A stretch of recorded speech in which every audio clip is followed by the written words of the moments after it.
4, 3, week 3. Let's start this over. Week 3, or at least like week 2.5, but video-wise it's week 3. So we'll have a slight change of plan for my Tour de Fleece project, because we're about to run out of fleece. Let's not put them on the couch, maybe? Yeah, I don't have anywhere to put them. So yeah, we'll change our plans for Tour de Fleece, because we're about to run out of these little flutes for the merino wool, and come here, that's mine. And my fingers are hurting very bad because I mentioned last week that I had a very stressful week, and anxiety plus arthritis means flare-ups. So I am not able to comb any more flutes. I tried. I managed to make one, and then my hands were trying to kill me. So we are not gonna go. We're not gonna push ourselves. And instead, once I finish this, it's probably gonna be this bobbin. Once we finish this bobbin, we'll jump onto. I'll show you. We'll jump onto the rest of a beautiful sock blend that I bought. This is silk, bamboo, and targi wool. Very beautiful colors. I was. So a box fell in the basement, and it's the end of the world apparently. So I was spinning this long jaw, so we'll continue doing this, and then I have my Tour de Fleece Secret Santa from Jens's Discord channel. This is what I received from my Secret Santa, Billy. Thank you, Billy, for the beautiful braid. It's also, well, this one is poleward, bamboo, and silk. Which is, the black is the silk because it's black bamboo. No, the black is the bamboo because it's black bamboo. The silk is probably white and mixed with the blue. It's a really beautiful beautiful braid. I think we will also spin this long draw. I think I want to make some mittens with this. This would create like such beautiful mittens. I'm just holding it and like my fingers want to stay in it, so these are gonna become mittens, I think, and they're gonna fit with my coat this winter. So mittens it is. And then, whoop, were you scared of the bag? Oh my god! So talking about the scary bag, these are the bats that Alex packed the jumbo bobbin in when he sent it to me. Those are really beautiful. I don't know exactly what I want to do with them. I was thinking mittens first, but then the braid was calling mittens. But I think I'll spin them. I have 2 of these. So these 2 beautiful bats. I think I'll spin them DK and then find a pattern for them. I love the sparkle in it, and I want to create like they would fit with this one as like maybe a hat and mitten pack. So I feel like DK weight would be versatile enough to spin this. So this is also something we're gonna spin. And then, if we have time, my friends went to Upper Canada Village during their holiday in Ontario, and this is a beautiful. It's I have rolag in my head. It's comb top, I think. But it's a rustic one. It's not like those commercial, all the fibers are all in order. This is very rustic feel. It feels a lot like what you get from a drum carder. So I want to spin this. I think it's about £1 or something like that. Not quite a sweater spin, but we'll find something to do with this. My plan with this is whatever I do, I want to dip dye it, so it starts with like this pink color to a different color that we'll choose later on. But like the knitted thing will do a gradient kind of thing. So that's my plan with this. So let's finish the merino and then jump onto those beautiful fibers. And I did buy a drum carder, so whenever I receive it, we'll be able to finish this this beautiful fleece I bought. Because I love spinning from like raw fleeces and stuff like that, but my fingers are not often cooperating for combing. So yeah, drum carder is the new solution. I think it's a great solution because it won't hurt me, it won't like stop me from doing what I want to do. And it was expensive, but at the same time, it allows me to continue doing what I like. So I think it's a necessary evil. My wallet is crying, but my soul is happy. Let's put it that way. And before you ask, I got some poison ivy on me because the Tum Tum went to play in it, and then he came for cuddles. Oh no, you didn't do that. And before you ask, he didn't, like, it was on the surface of his fur, I guess. So I checked him. He doesn't have any lesion, so I'm the only victim of this crime.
You got some ice nut. Oh. So the question I've been asked for this tour de fleece is, what type of fibers do I like to spin the most? And like normal fibers, I'd say it's alpaca. Alpaca, like there's a local farm of alpaca here, and the fleece they have, like, it spins like butter. It's so soft. It's so luxurious. It's amazing to spin. I'd say, like, I haven't spun a lot of sheep wool. I think this is the most extensive sheep wool I've done so far, except like those braids I did for my socks, which were combed up. So like those were blue-faced Leicester. They're really cool to spin with, but they were like commercially combed up, so like everything is so straight, everything is super easy to draft, and I don't feel like it gives me as much of a sense of how the fiber spins. So I don't feel like I could say it's my favorite one, even if like the colors were amazing, the feeling through my finger, like it drafts very easily. It's easy to try and do a long draw on it. It's a good beginner fiber, I feel like. And so it was the first one I spun, and it was very easy to do. And yeah, I think for sheep wool it would be, I think the one I'm spinning right now, the BFL mixed with merino. The way I prepped it, the colors and everything like that, I feel like this would be my favorite sheep wool. But my favorite fiber of all the fibers I've ever spun is my dog's fiber. I think I mentioned in a previous video that I did learn on the job spindle, and the first fiber I've ever spun was my dog's fur, because when we brushed them, we removed quite a lot of fibers, as you may expect from a long-haired dog. And I gotta show you what it looks like. It's surprisingly crimpy. Like this is yeah, is that your fur that I brushed yesterday? So this is when I brushed them yesterday. And since like you remove it from the brush, it's already like kind of pre-prepped, so I can just grab it and start spinning with it. And it's soft, but it's like not the softest, because I mean it's dog fur, so it's kind of rough. It's not quite a next to skin. Surprisingly, it's not quite a next to skin wool, but it's very fun to spin. And I mean, it's, can you ask for more local than that? It's a wool that grows in my house. So yeah, that's been quite fun to spin, and like it has quite a big staple length, as you can see. So like it's pretty cool to play with. Yeah, does it smell like you? And like, since it's kind of a, oops, forgot to unhook it from the from the little maiden there. So yeah, since it's directly from the dog's brush, it's kind of like a woolen prep, so it's easier to long draw it as well. So yeah, that's my favorite fiber of all. Does it smell quite nice though? But you can always wash it afterwards. Am I saying you stink? You don't stink, but your fur does sometimes. But after a few wash, the smell goes away. It's not that bad. It doesn't smell like a wet dog, but also like my dogs, when they get wet, they don't smell like wet dogs either. So I feel like it's not as bad as it could be. My brother has a German Shepherd, and his dog does smell like a wet dog when she gets wet.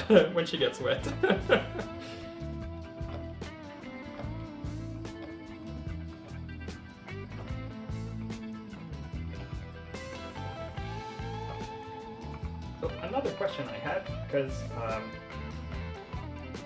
I found a pottery wheel for one of my friends, and we've been trying to throw pottery, to throw clay recently, and it's not as easy as it looks, but it's very fun to play with. And so one of the questions I had was, what was I planning? What project am I planning to do with the tummies? Yeah, were you rolling on your back, sir? Yeah. Oh my god, you're so cute. So the question was, what project am I planning to do on the pottery wheel?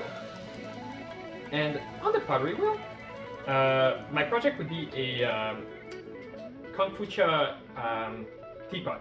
So konfucha is the Chinese way of making tea. What? Probably one of many, but it's a like, you don't steep. You use a lot of you use a lot of tea leaves in the small teapot, and you use small amounts of water, and then you infuse it for short amounts of time, and then you drink the tea from the same tea leaves over and over again to taste like the developing flavors of the tea, which is quite a fun way to drink. And like, if you like pu'er tea, it's the best way to drink it, in my opinion. So I've looked at those teapots online, and of course I'm a cheapskate, so $100 teapot for a like palm-sized teapot is too expensive for me. So one of the projects I'm planning to do is a komfucha teapot, and the teacups to go with it, and like there's a serving cup, and like I want to create the entire set, and like maybe try to make the tea tray and the tea pet as well, because like you rinse your leaves, and then sometimes the taste is not that great on that batch, so like you want to discard it, and the way you do it is you feed the tea pet. It's like a little figurine that you make out of clay, and you put it in the tea tray, and like if you want to get rid of what's in your cup, you just like feed the tea, and it takes like the color of the tea after a while, because it creates a patina. So yeah, I want to create a tea set. But other than on the pottery wheel, another pottery project I want to make. Well, I guess since it's not on the pottery wheel, it's called ceramic. I want to make tiles because I'm gonna renovate my kitchen, and I want to create some tiles for the kitchen. Or because I'm planning to build a greenhouse in the future, a greenhouse attached to the house, and so it's either making the tiles for the kitchen or the tiles for part of the greenhouse, which is something I've always wanted to try. Don't know if I'm gonna do it for real, but I really want to try it. Like my friend said, the only thing that's holding us back right now is a kiln. We do not own a kiln, so the only way we have to fire pottery is with a fire pit, which is quite hard to do, mostly if you use glazes and like if you want to keep colors.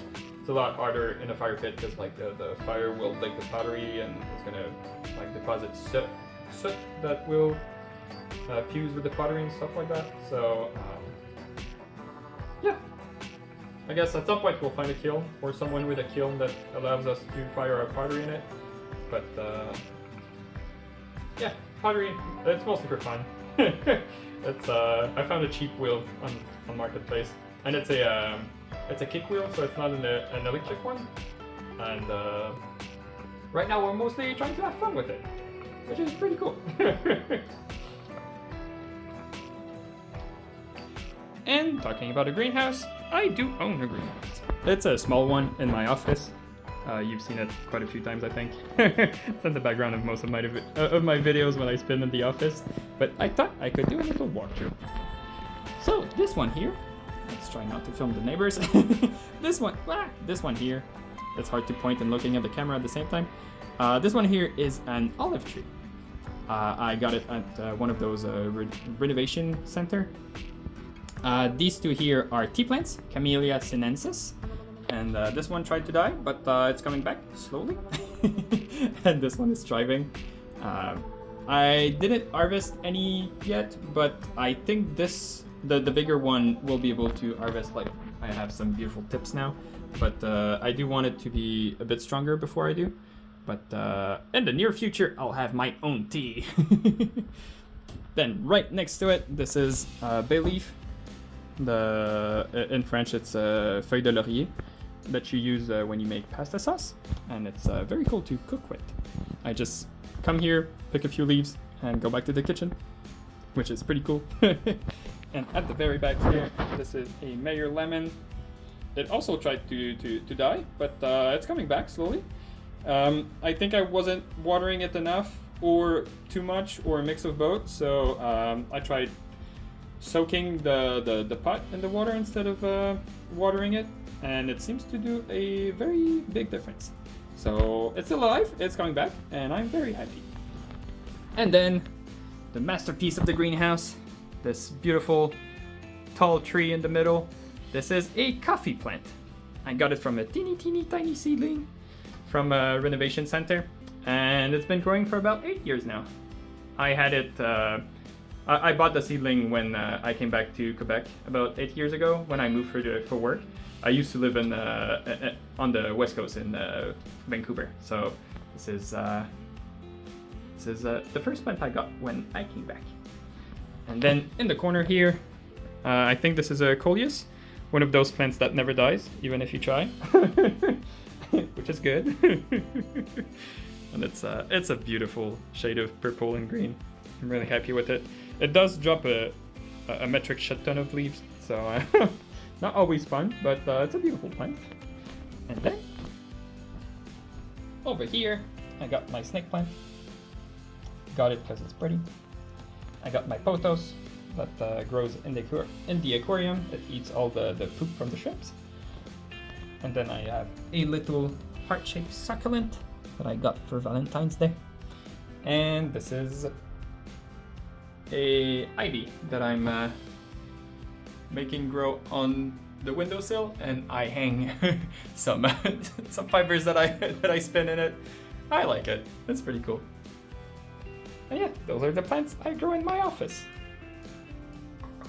Look at these beautiful bobbins! Woo, flying time! So this was all that remained of the comb flute that I made. And now let's apply this before starting the next flute. Well, the next, it's gonna be a braid next. Oh, let's apply. As usual, let's get our trusty beautiful lazy Kate or hard-working Kate because it's working. It's weight in gold. Okay. I'm always scared they won't be turning in the same orientation. But always find the proper way, the proper direction for the spin.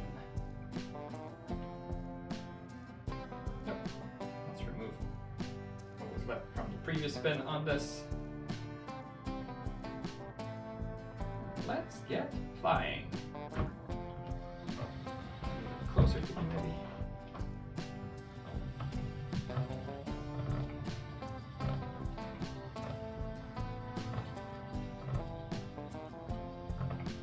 Here we go.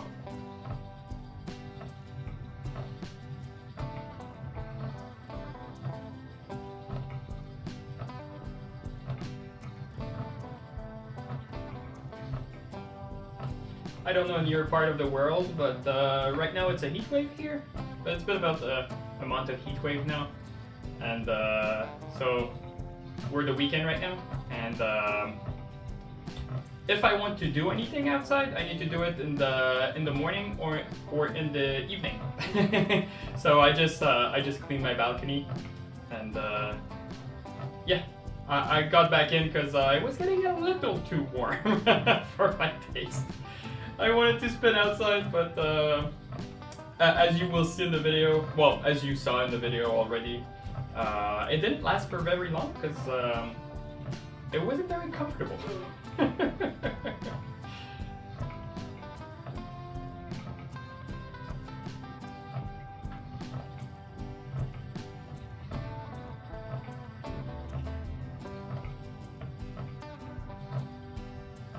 But I did do some solar dye. Let's not put all this heat to waste. So you'll see in the future video my beautiful solar dyeing experiments. It was my first time, and definitely not my last time doing solar dyeing. It was very, very fun.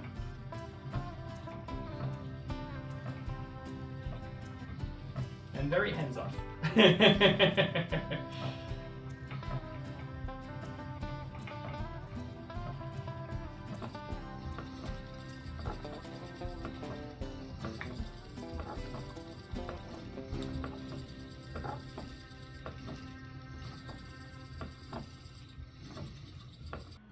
It was almost a flying miracle. As you can see, I just broke my yarn because this single was over, and that's all that's left on this on this bobbin.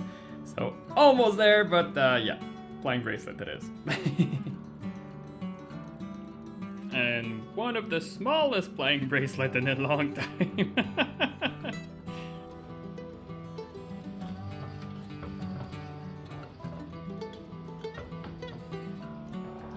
Fly together. Try to give some overlap to it when I splice them together. And there you go. Like half yard or whatever. No, it's probably a bit more than that. But still, not a lot.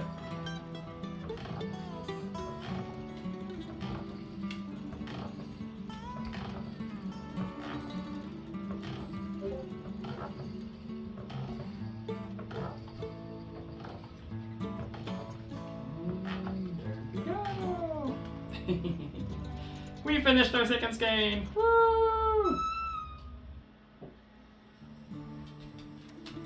So, as you saw last week, I broke my needy noddy, so I had to find a new way to skein off my my bobbin. I mean, it's working. I'm most perfect way to do it, but it's working.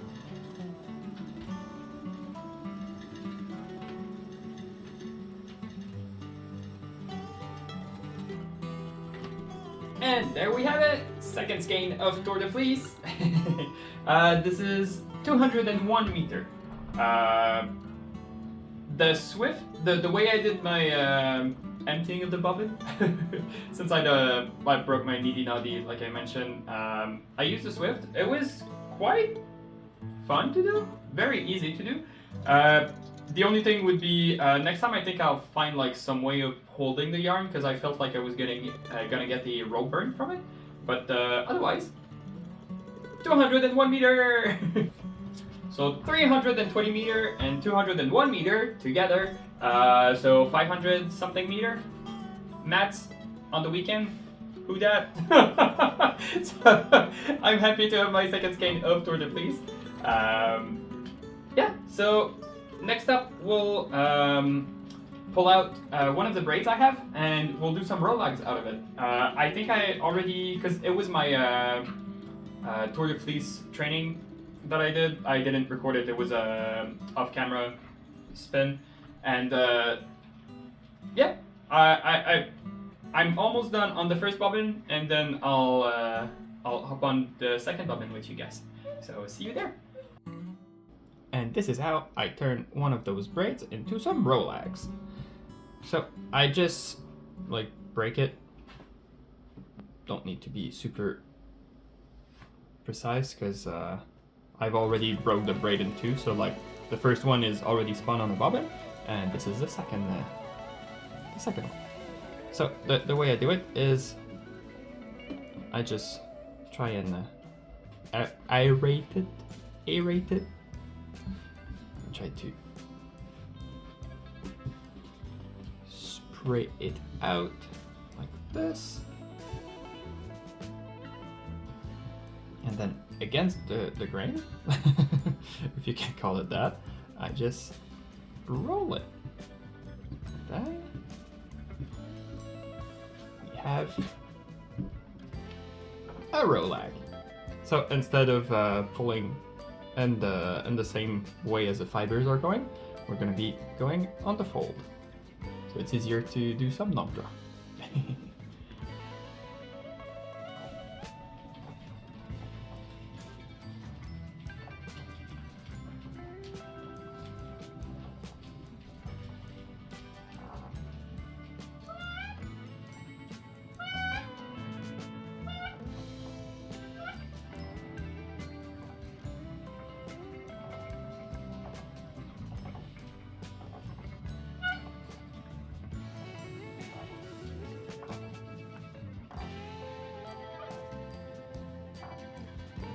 Quite a lot of pull on my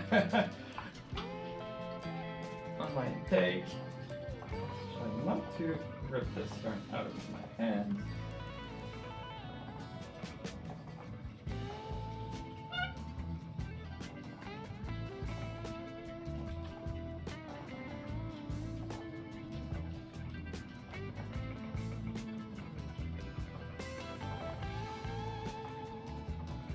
I love doing long draw. It feels like magic.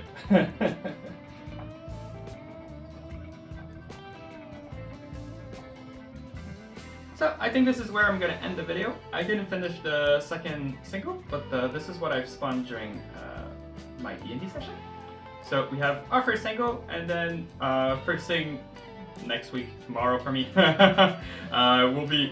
we'll be spinning the rest of the first single, the second single, and then apply it, and then hop on to the next break. So I hope you enjoyed this this video, and I hope you're happy with the change of plans for Tour de Fleece, because my fingers sure are. And I wish you a great week. I'll see you next week. Bye bye.